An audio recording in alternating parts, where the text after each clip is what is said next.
Rádio Lição JA, com texto bíblico com o livro de Romanos, e temos o tema da semana intitulado como Mortos para o Pecado. O tema de hoje, dia 2 de fevereiro, é o único meio eficaz. Gente, imaginem um aluno bem difícil, um aluno que todos os dias chega atrasado e por conta disso os pais e já os professores também já não sabem mais o que fazer.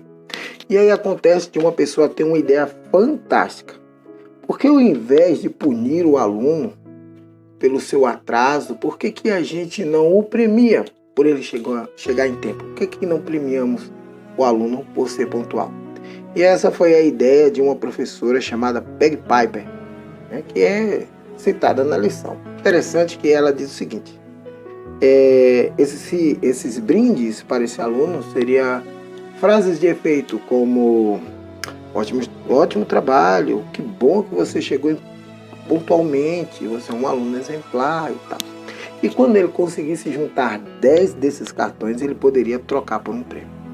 Pois bem, aí retrucou o diretor: e o que acontece se ele chegar atrasado? Ela respondeu: a gente não dá o cartão e aí isso atrasa o prêmio dele.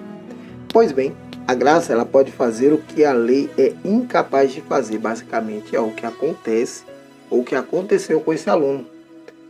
Assim como a graça tem o efeito de presentear-nos,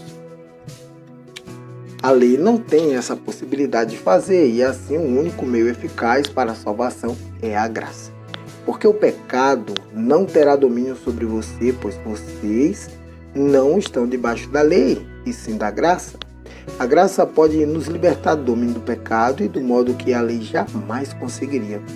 O garoto nessa história descobriu a realidade desse texto. O fato de estar debaixo da graça e não da lei não muda as regras. A aula ainda começaria no mesmo horário. Deus nunca mudou o seu padrão de santidade. A graça muda a forma como somos tratados quando quebramos as normas. Pela fé em Cristo, agora vivemos debaixo da graça. Não importa aí a quantidade de leis ou de punições, elas são incapazes de transformar o coração. Somente a graça de Cristo pode transformar o ser por completo. Diante disso, será que os que recebem a graça ousariam usá-la como desculpa para viver uma vida de rebelião? Claro que não. Aqueles que se deparam com a morte e a condenação vão saber quão terrível é isso. Reconhecem que Jesus tomou seu lugar na cruz e jamais usariam a graça como desculpa para pecar. Eles veem a graça pelo que ela de fato é: generosidade extravagante concedida gratuitamente por Deus. A graça muda a forma como somos tratados por Deus e não o padrão da vida que Ele mesmo estabeleceu. Como equilibrar então tudo isso sem ser permissivo ou extremamente rígido? Pois bem, pensem nisso e comentem.